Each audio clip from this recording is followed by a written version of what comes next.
Senhor Deus Todo-Poderoso, vamos dar início aos nossos estudos a respeito do Evangelho de Jesus, para o que pedimos a assistência e proteção dos vossos bondosos mensageiros e do nosso anjo da guarda, a fim de que nos esclareçam a inteligência e nos dê o discernimento necessário a nós, os encarnados, e aos nossos irmãos desencarnados, que aqui vieram com a permissão do Pai, para bem compreendermos o que vamos estudar. Rogamos a Jesus, o nosso mestre e guia, seja conosco e presida nossa reunião.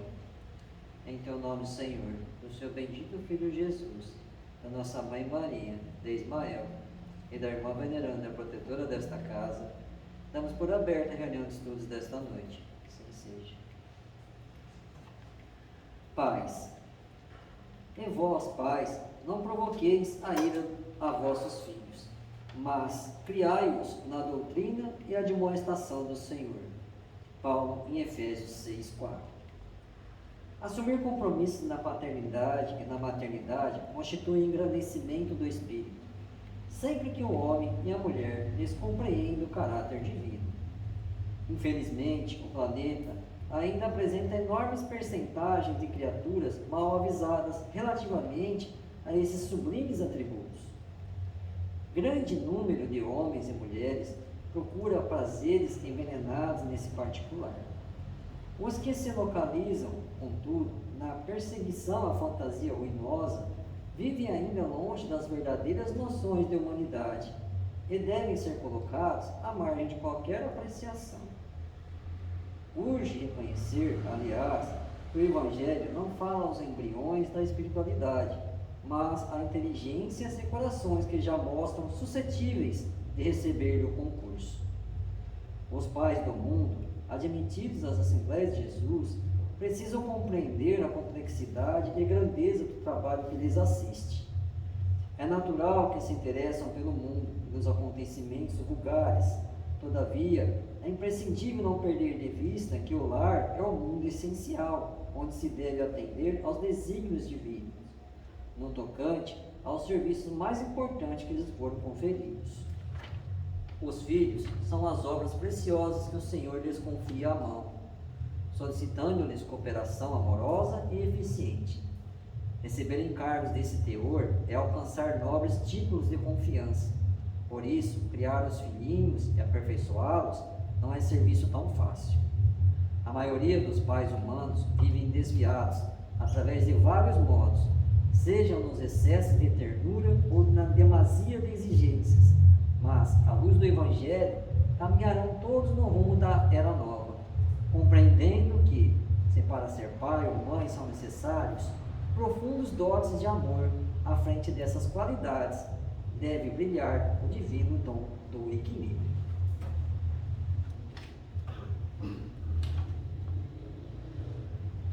Pai nosso que estais nos céus, santificado seja o vosso nome, Senhor. E venha a nós o vosso reino, que seja feita a vossa vontade, assim na terra como nos céus. O pão nosso de cada dia nos dai hoje, Senhor. Perdoai as nossas ofensas, assim como nós perdoamos aos que nos têm ofendido. E não nos deixeis que entremos em tentações, e livrai-nos, Pai, de todo o mal, porque teu é o Rei, o poder e a glória para sempre. Amém. Espíritos esclarecidos e benevolentes, bondosos mensageiros de Deus, que tendes por missão assistir aos homens e conduzi-los pelo bom caminho, sustentai-me nas provas desta vida. Dai-me força para suportá-las sem murmurar. Afastai de mim os maus pensamentos e fazei que eu não dê entrada a nenhum espírito que tentasse iludir-me e conduzir-me no caminho do mal. Esclarecei minha consciência com relação aos meus defeitos e tirai-me de sobre os olhos o véu do orgulho, capaz de impedir-vos perceber e confessá-los a mim mesmo. A ti, sobretudo, bondoso anjo da guarda, que mais particularmente velais por mim, E a todos vós, espíritos protetores, que por mim vos interessais, fazei que me torne digno da vossa proteção. Conheceis as minhas necessidades, que elas sejam atendidas segundo a vontade de Deus. Que a paz que irradia do coração de Jesus e que abrange toda a terra, possa ser assimilada por todos os corações aqui presentes, tanto encarnados quanto desencarnados, para que de posse dessa paz possamos compreender as leis que regem o mundo espiritual e ter a sabedoria de praticá-las em nossa vida diária. E em nome do nosso Mestre amado Jesus, da irmã veneranda protetora dessa casa e da equipe espiritual que nos assiste, bem como dos nossos anjos guardiões e espíritos protetores, solicitamos que a água aqui exposta seja fluidificada em nosso benefício. Que assim seja, damos graças a Deus.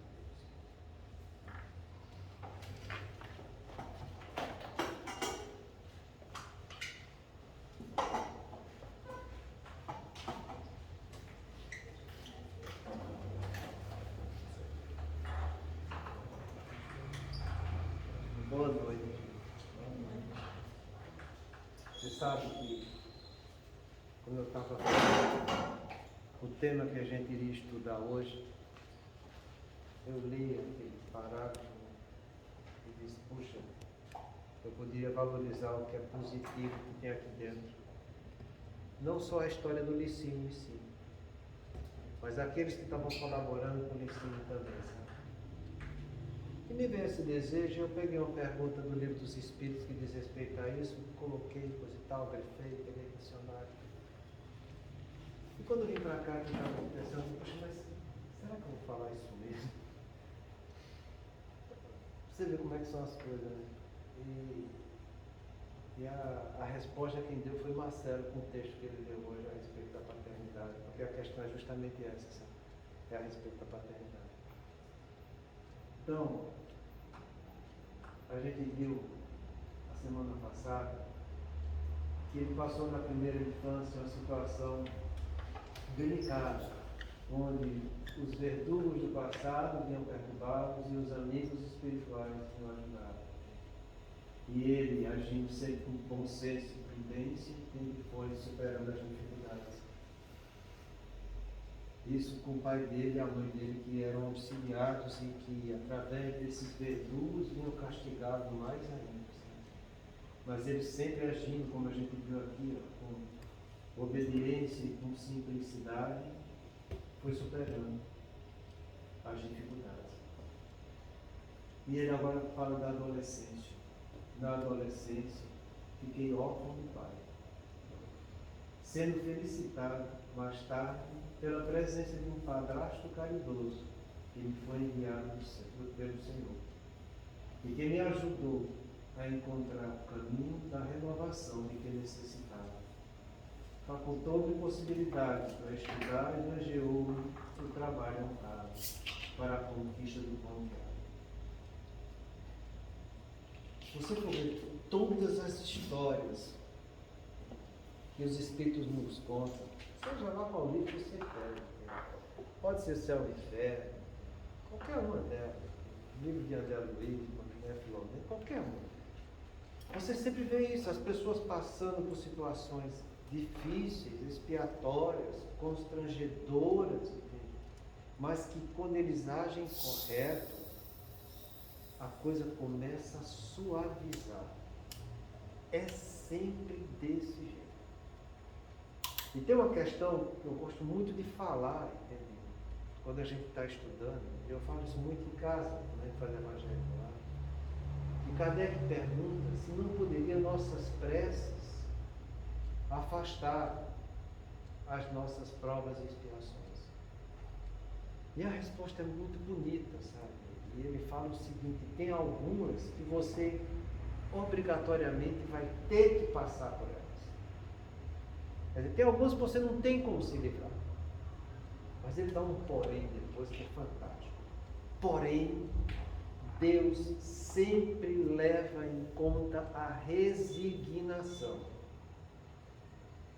Essa é a palavra santa que vai abrir nossa porta para suavizar qualquer prova e qualquer expiação. É você saber colocar em prática essa aceitação. Não no sentido de acomodação, mas de você aceitar o que tem de positivo para tornar melhor, aceitar o que existe de negativo para tornar aquilo positivo. Isso quer dizer o seguinte: numa prova, numa expiação, a gente nunca deve retribuir o mal com o mal. A gente sempre deve retribuir o mal com o bem. É o que ele estava fazendo. Foi difícil a infância dele? Se coloca você nessa situação.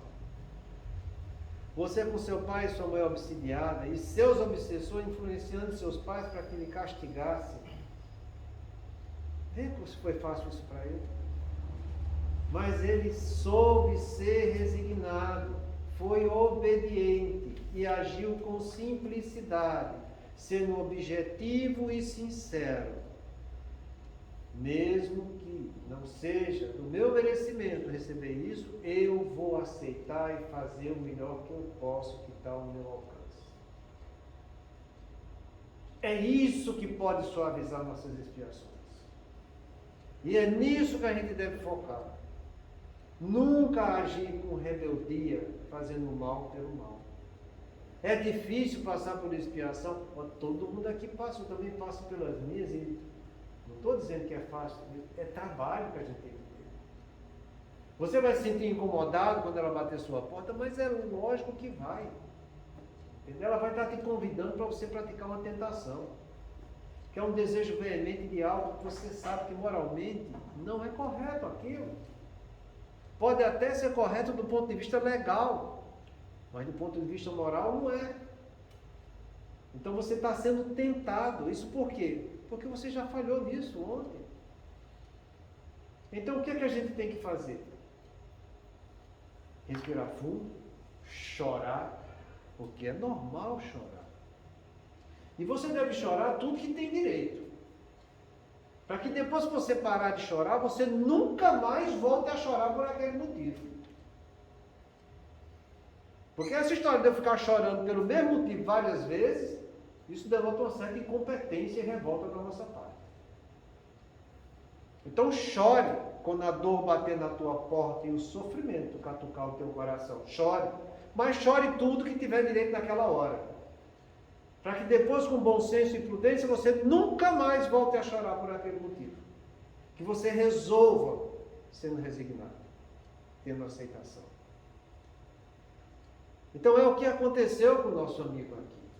Ele sofreu, ele chorou, mas ele foi resignado, ele fez o que era certo, ele foi obediente. Agiu com simplicidade, foi vencendo as dificuldades. E quando ele está vencendo, Deus vai encaminhando coisas melhores para ele. Então ele perdeu um pai. Como as pessoas costumam dizer, perdeu, né? E às vezes eu pergunto para ele, era posse tua para perder? Porque ninguém perde ninguém. Entendeu? Eu perco aquilo que é posse minha. A gente tem posse dos outros? Ninguém tem posse dos outros. Então o pai dele partiu para o mundo espiritual. Era um obsessor. Tanto direto quanto indireto para ele. Foi doloroso para ele? Deve ter sido. Porque ele tinha afeto. Porque ele agia com obediência. Então o pai dele desenganou e ele ficou órfão. Sendo felicitado mais tarde pela presença de um padrasto caridoso que ele foi enviado pelo Senhor. Trocou-se a moeda. Uma moeda gasta que ofendia por uma moeda nova que edificava. Então a coisa começou a suavizar para ele. Olha, que não é fácil a expiação de uma criança do jeito que ele passou.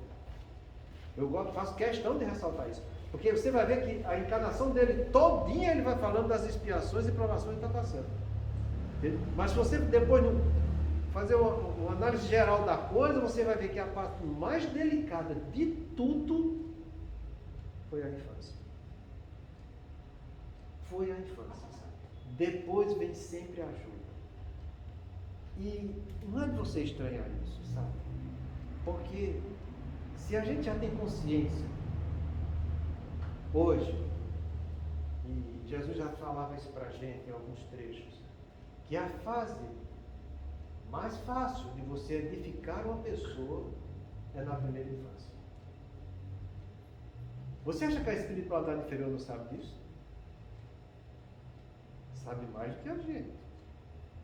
E quando ela encontra aqueles que ele querem prejudicar, eles vão agir com tudo para desestruturar aquele reencarnante justamente na primeira infância, que é quando ele tem mais condição de adquirir resistência moral para vencer as dificuldades da vida.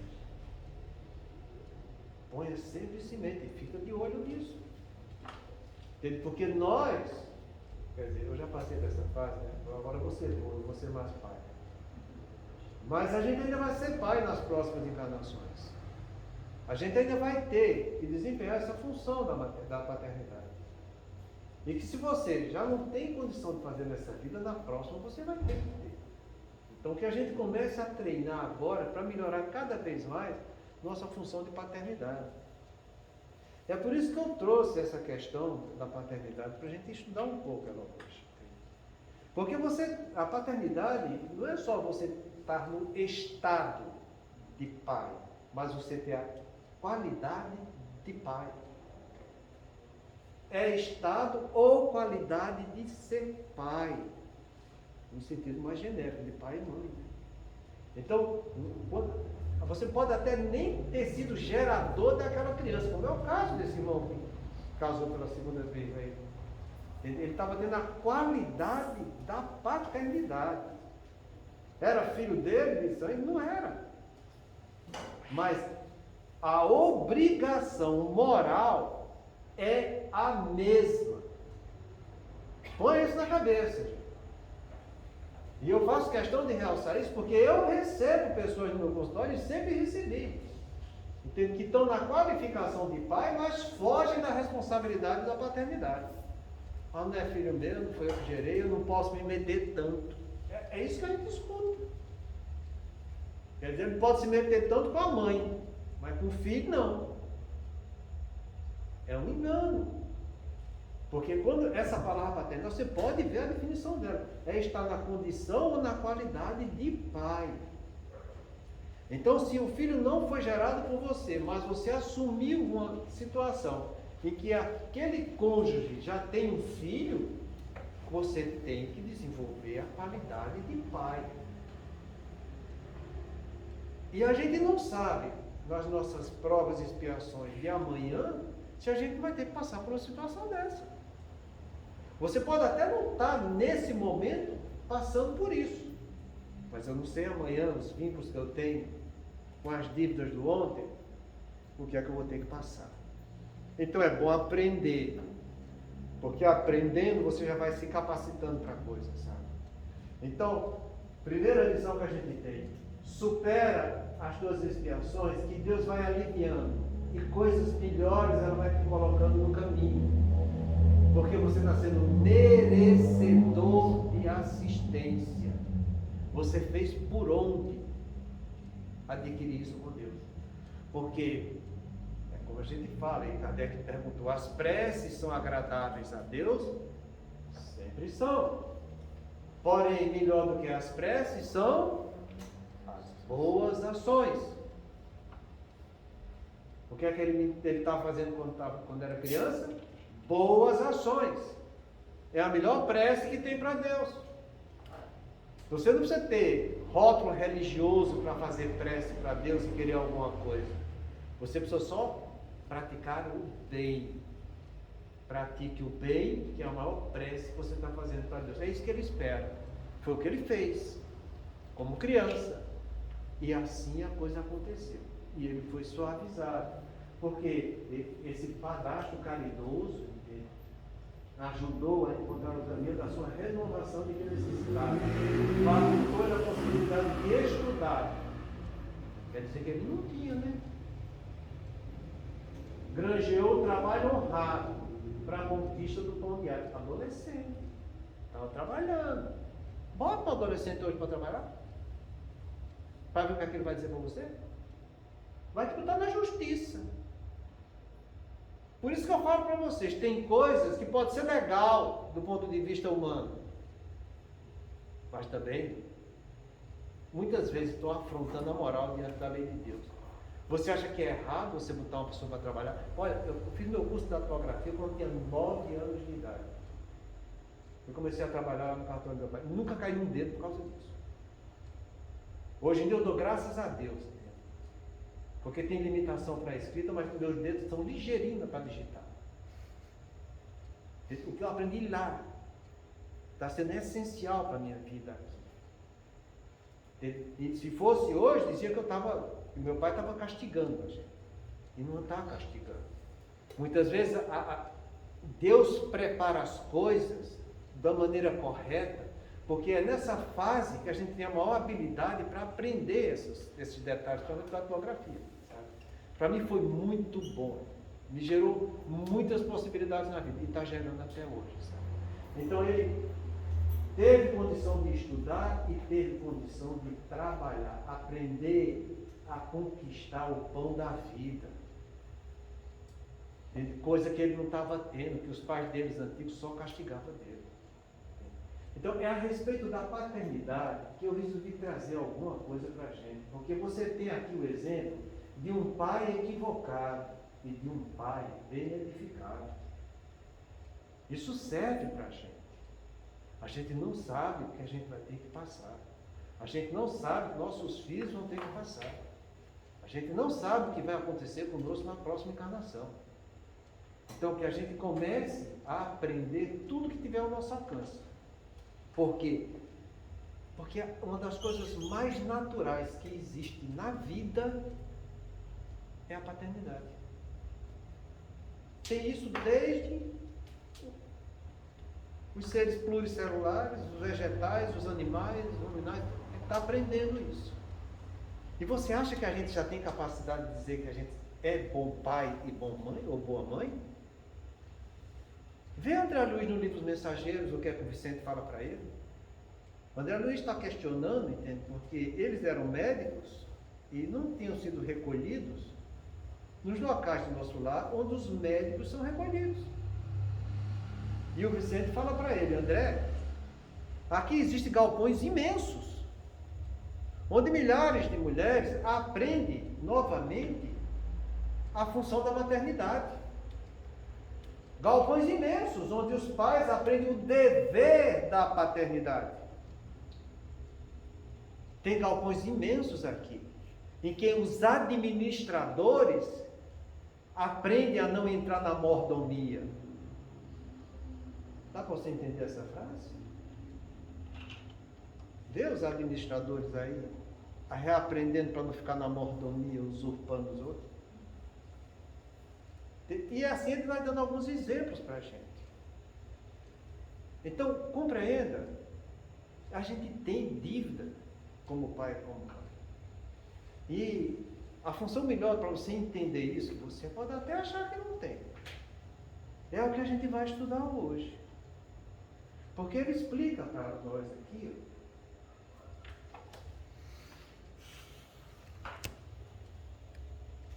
pode-se considerar como missão a paternidade? Essa é a pergunta que cada um faz. Você ter a qualidade ou você ter a capacidade de gerar um filho e de desenvolver essa educação sobre ele? E a resposta é muito bonita, sabe? Primeiro a gente tem que entender essa palavra missão, sabe? Missão é a incumbência que se dá a alguém que tem condições de realizar. Então, cada um de nós que estamos colocando filho no mundo, ou que estamos recebendo os filhos dos outros para sermos pais, é missão. E missão quer dizer o seguinte, entende? Que Deus viu que você tem condição de realizar isso. Por isso que deixou você ter os filhos. Então nunca diga, eu não dou conta, eu não sou capaz de educar essa criança. Nunca diga isso. Porque é uma missão que Deus está dando. Ele está dando porque Deus, que a tudo sabe, a tudo vê, tem consciência plena que você tem a capacidade de realizar isso. Então não fica pensando que ser pai, ser mãe, é prova ou expiação. Não.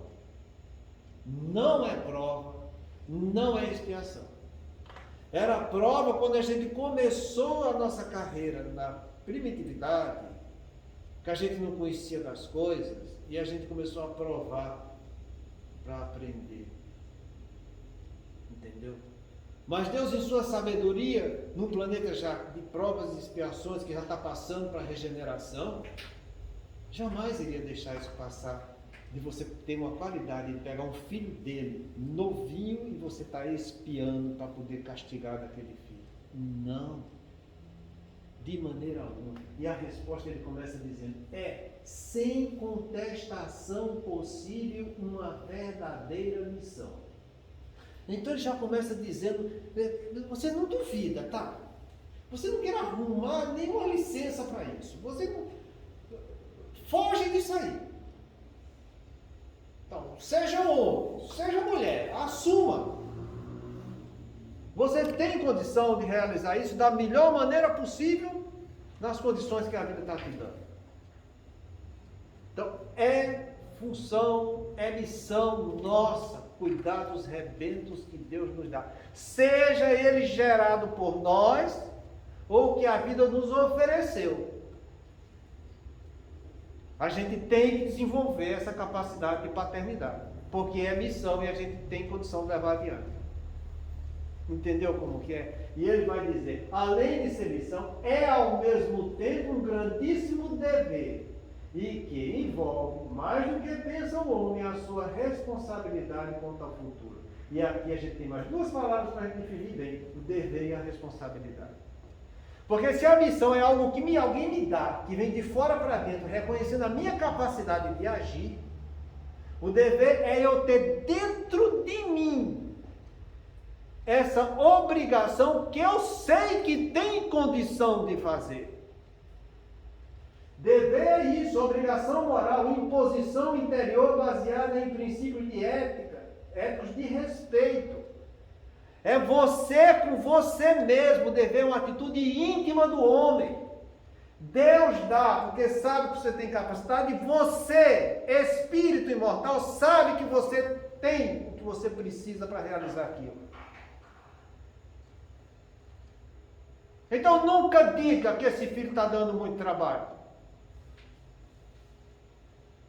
Nunca diga que você não merece um castigo desse na sua vida.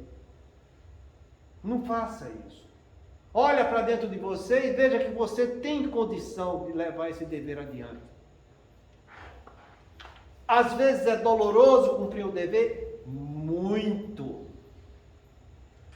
Não é pouco não, é muito. Porque na vida, nem tudo que eu quero eu posso, nem tudo que eu posso eu devo, e geralmente o que eu devo é o que eu não quero. É aí que está o conflito das pessoas. É o querer dele com o dever. Ele quer outras coisas, mas ele deve fazer o que é certo.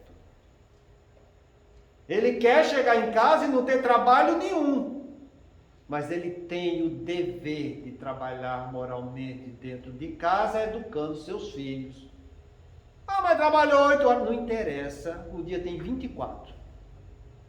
E Jesus falou que o Pai trabalha todo dia e que Ele trabalha também. Você quer ter licença para quê? Você quer que Deus trabalhe para você? Você quer que Jesus trabalhe para você e você fique de bom? Numa boa? Você não precisa mudar nada. Deus tem que ser seu servidor e Jesus o intermediário que vai servir você.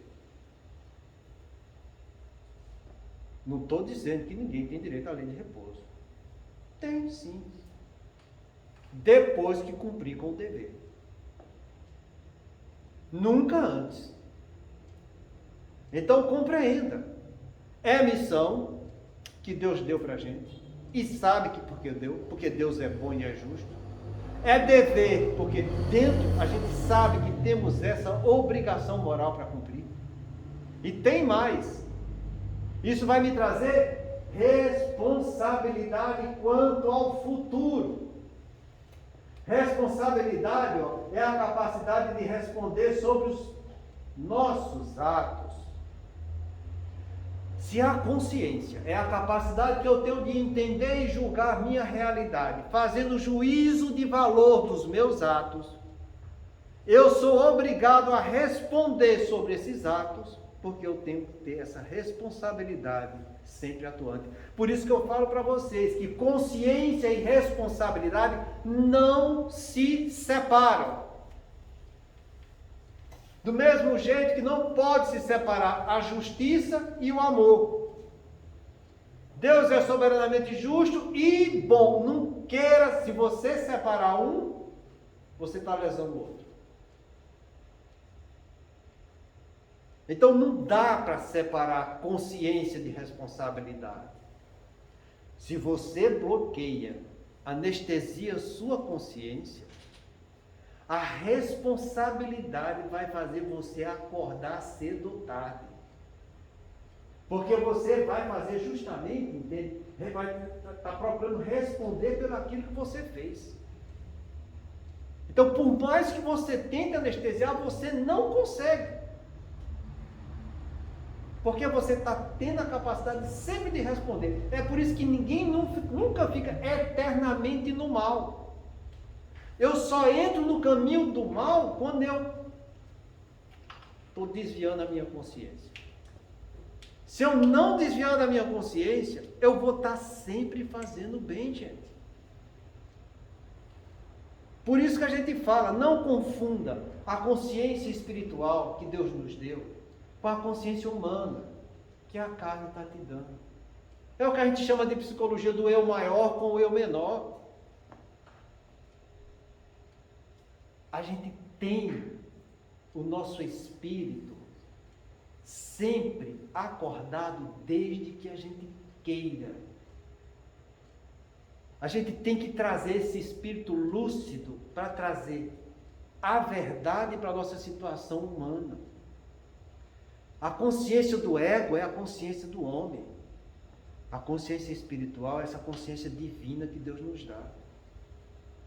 Então procura agir com consciência.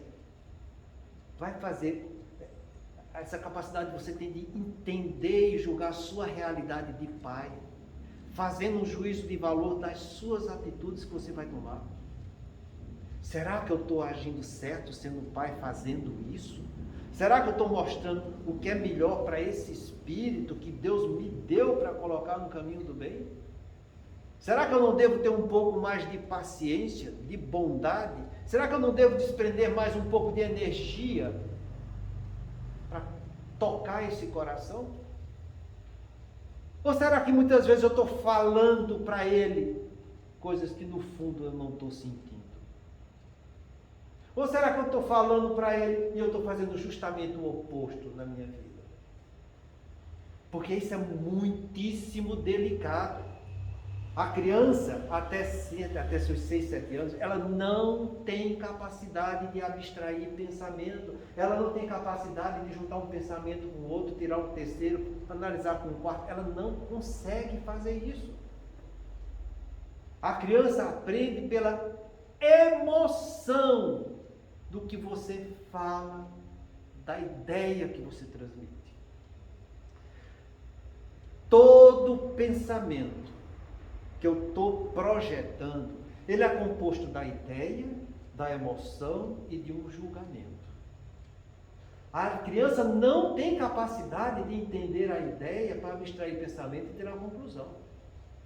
Mas ela tem a capacidade de sentir a emoção e o julgamento que eu estou passando daquela ideia que eu estou transmitindo. Então, quando você faz uma coisa e fala diferente para o seu filho, ele está sentindo a emoção da mentira que você está fazendo. Ele está entendendo que você é um julgador incorreto na vida. Porque a afetividade dele percebe isso. É por isso que os trabalhos de neurociências falam que o carinho, o afeto e a atenção são nutritivos para os nossos filhos. Ele não fala que é a ideia que é nutritiva, não. É o carinho, é o externar do meu corpo algo de bom que eu estou fazendo com ele. É o afeto, que é onde estão os meus sentimentos e emoções que está nutrindo. É a atenção que eu estou dando para ele, porque ele está pedindo alguma coisa e eu estou me dedicando para ele com carinho. É isso que vai fazer você conquistar seu filho, ele ter em você algo que vai ser modelo e guia para a vida dele. Então não adianta você vir com a cara de pau, dizer um monte de mentira para o seu filho e ir lá fora fazer tudo diferente. Porque seu filho sabe que você é um mentiroso. Não pela ideia cognitiva, mas pela afetividade que você está passando para ele. E você vai ter que responder isso. Porque ele vai cobrar isso de você. E a tua consciência vai cobrar mais ainda. Porque você está anestesiando sua consciência quando você está mentindo para o seu filho. Quando diz que não tem tempo. Quando diz que está ocupado. Quando diz que é dever dele fazer as coisas. Ou é a função da mãe cuidar disso. Ou a mãe diz que é do pai que tem que cuidar dessa parte. É aí que está a delicadeza da coisa, gente. E que a gente ainda não se percebeu isso, mas a própria neurociência mostra que é assim. E não adianta querer brigar com a ciência. Por quê? Jesus pede para que a gente não faça mal para criança nenhuma. Se fizerem mal para um desses pequeninos, é melhor que eu amarrasse você numa pedra de moinho e jogasse no mar. É assim que Jesus fala em relação às crianças. É assim que a doutrina espírita fala para a gente se dedicar para os nossos filhos. E a ciência contribui, falando a mesma coisa. Então nós temos na paternidade missão que Deus nos dá, dever que a nossa consciência sabe que está ao nosso alcance cumprir, e responsabilidade quanto ao meu futuro, porque se eu falho aqui, meu futuro. E será que vai acontecer com o teu futuro, você falhando na paternidade? Você acha que vai ter condição de ter o pai que você gostaria de ter na próxima? A gente já não tem nessa. A gente tem o pai que merece e a mãe que merece.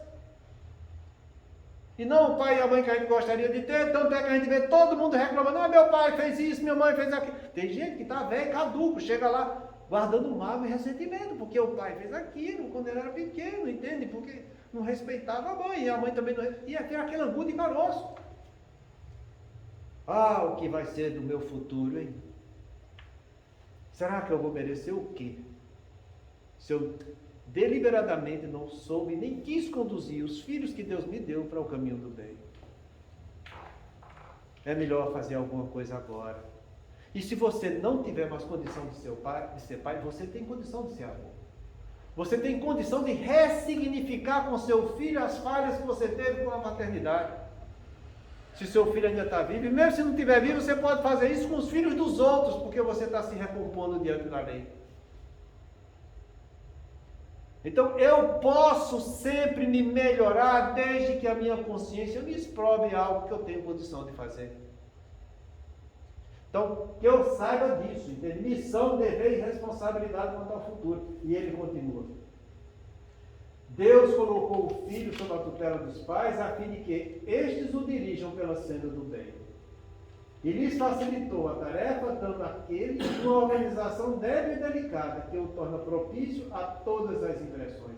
Não é o que a neurociência mostra que a gente tem até 4 anos de idade para formatar o cérebro do nosso filho, para que ele aprenda a aprender?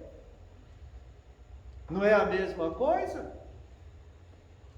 Então que a gente tenha consciência disso, entende? Função nossa é essa, nos colocar no caminho do bem, porque é essa a função de Deus para conosco. Deus criou só um caminho para a gente, o do bem.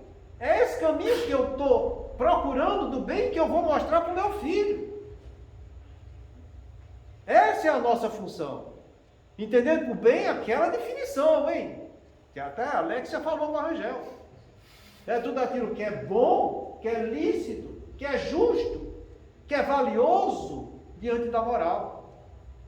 É essa a definição do bem. Levar realmente o que é bom para ele, para o espírito dele. O que é lícito, o que é verdadeiro, e não ficar com mentira.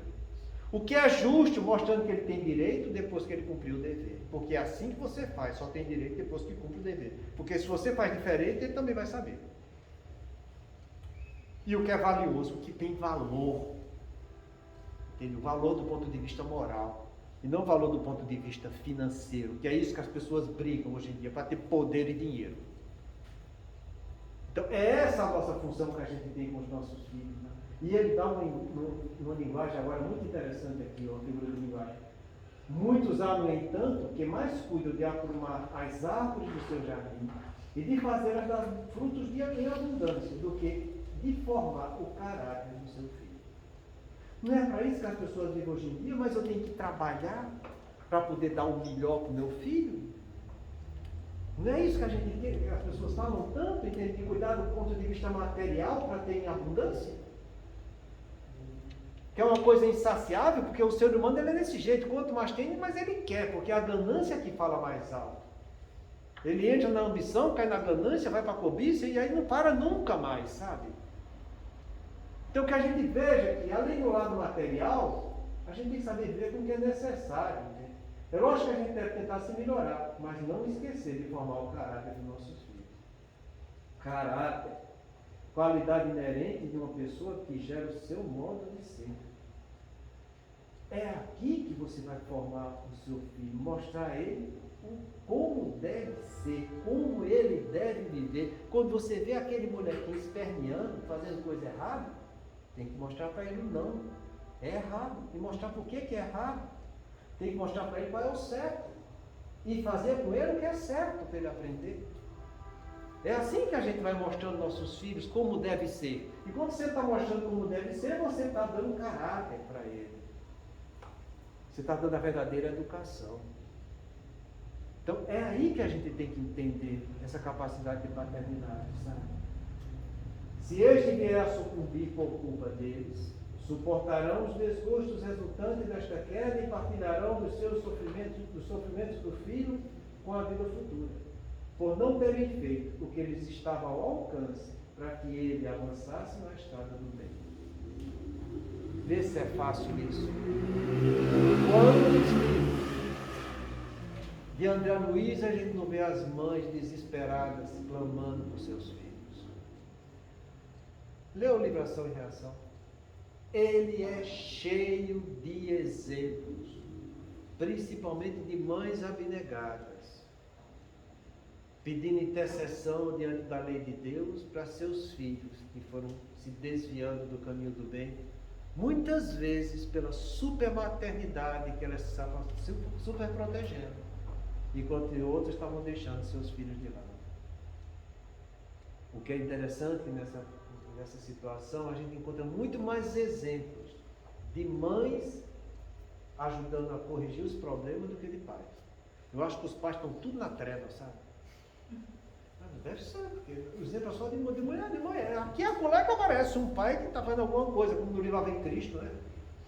Aqui eu acho que é um dos exemplos maiores daquele livro Ave Cristo, que ele deu um exemplo de uma paternidade que é uma coisa estrondosa. Quem quiser aprender alguma coisa de paternidade, vai ler aquele livro, porque ele dá a vida e o sangue pelo filho dele, até ele conseguir trazê-lo para o caminho do bem.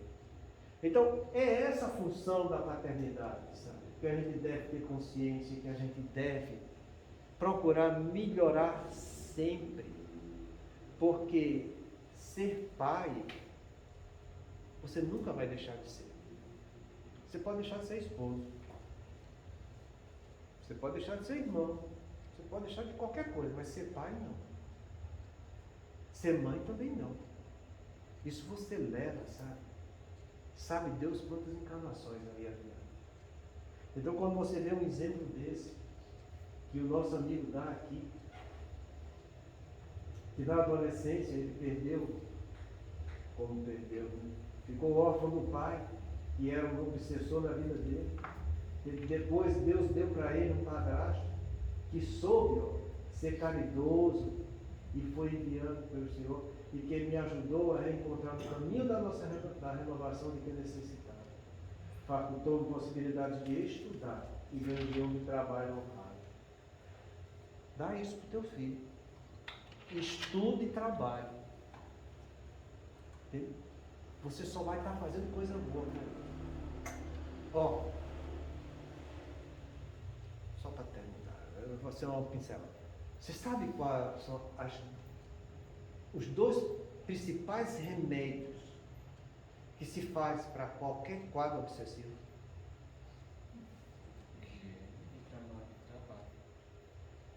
Laborterapia, que é trabalho. O obsessor não fica perto de quem está trabalhando. Porque senão ele vai ter que trabalhar também. Se tem uma coisa que ele não quer trabalhar. E outra coisa que é higiene. Não é só higiene do corpo, não. É higiene do ponto de vista médico. É um conjunto de regras e princípios que vai te trazer bem-estar físico, mental e espiritual. Do ponto de vista médico, a definição de higiene é essa. E eu gostaria que vocês tivessem essa definição. Porque quando a gente fala em higiene, a gente fala nesse sentido, sabe? Conjunto de regras e princípios que vai te trazer bem-estar físico, mental e espiritual. Então você tem que estar estudando sempre, trabalhando sempre, e o obsessor nenhum vai estar te perturbando. Às vezes eu vejo atendendo aqui as pessoas, e eu falo para vocês, eu trato mais de obsessão no meu consultório do que aqui. Pedindo alguma coisa para poder se libertar da sua obsessão, e a gente fala para eles. Vai ter uma leitura edificante, vai estar estudando alguma coisa nova, entende? Vai estar trabalhando, não fica com a mente vazia. A mente vazia é a diversão do capeta, é assim que falava na minha terra, entende? E é verdade. Então dá isso para o teu filho, estude e trabalhe. Mostra para ele que para você crescer espiritualmente, você só vai crescer desse jeito. Não existe outro jeito de você agregar coisa ao seu patrimônio intelecto moral. Patrimônio intelectual, para agregar coisa eu tenho que estudar. Moral, eu tenho que viver em sociedade, eu tenho que trabalhar o que eu estou estudando. Ponto. Estudo e trabalho. O resto é preguiça e é covardia. Então é assim que a gente deve fazer. Conosco, estudando e trabalhando. Para que nossos filhos vejam em nós o exemplo daquilo que a gente deve seguir. E assim a gente vai estar cumprindo bem a nossa função da paternidade. Semana que vem a gente continua. Muita paz a todos.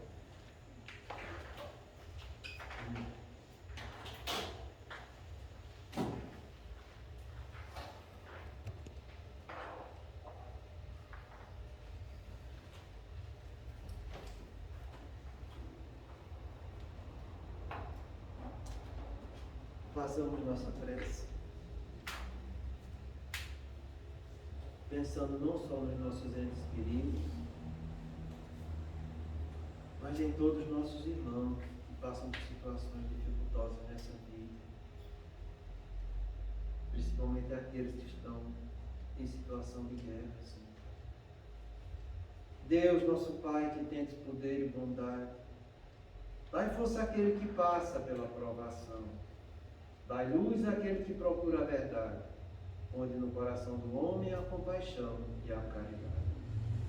Deus, dai ao viajor a estrela guia, ao aflito a consolação, ao doente o repouso. Pai, dai ao culpado o arrependimento, ao espírito a verdade, à criança o guia, ao órfão o Pai. Senhor, que a vossa bondade se estenda sobre tudo que criaste. Piedade, Senhor, para aquele que vos não conhece.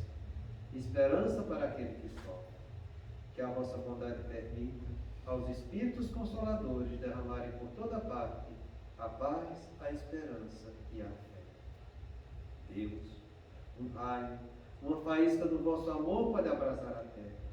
Deixai-nos beber nas fontes desta bondade fecunda e infinita, e todas as lágrimas secarão. Todas as dores acalmar-se-ão.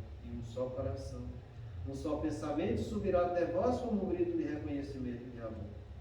Como Moisés sobre a montanha, nós vos esperamos com os braços abertos, ao poder, à bondade, à beleza, à perfeição, e queremos de algum modo alcançar a vossa misericórdia. Deus, Dai-nos a força de ajudar o progresso, a fim de subirmos até vós. Dai-nos a caridade pura, dai-nos a fé e a razão. Dai-nos a simplicidade, para de nossas almas o espelho onde se refletirá a vossa imagem. O tempo não para. Se agora encontras o teu ontem, não ouvides que a tua ação de hoje será a luz ou a treva do teu amanhã. Agradecemos, Deus, nosso Pai, pela reunião de estudo dessa noite, pelas lições, Senhor, que aqui ministradas, chegando em nossa consciência e tocando os nossos corações, que possamos servir o Senhor de tudo aquilo que neste momento recebemos, poder retribuirmos diante a oportunidade dessa existência. Pai nosso que estás no céu, santificado seja o vosso santo e divino nome. Que venha a nós o teu reino, que seja feita a vossa vontade, assim na terra como nos céus. O pão nosso de cada dia dai-nos hoje, Senhor. Perdoa, ó Pai, nossas dívidas, assim como nós perdoamos a quem nos tem ofendido. E não nos deixes entregues às tentações, mas livra-nos, Senhor, de todo o mal. Que teu amparo e auxílio sustentam-nos, hoje e sempre no caminho do bem e do amor ao próximo. Em teu nome, querido Mestre Jesus, na companhia desta equipe espiritual que nos assiste, damos por encerrado a reunião de estudo desta noite.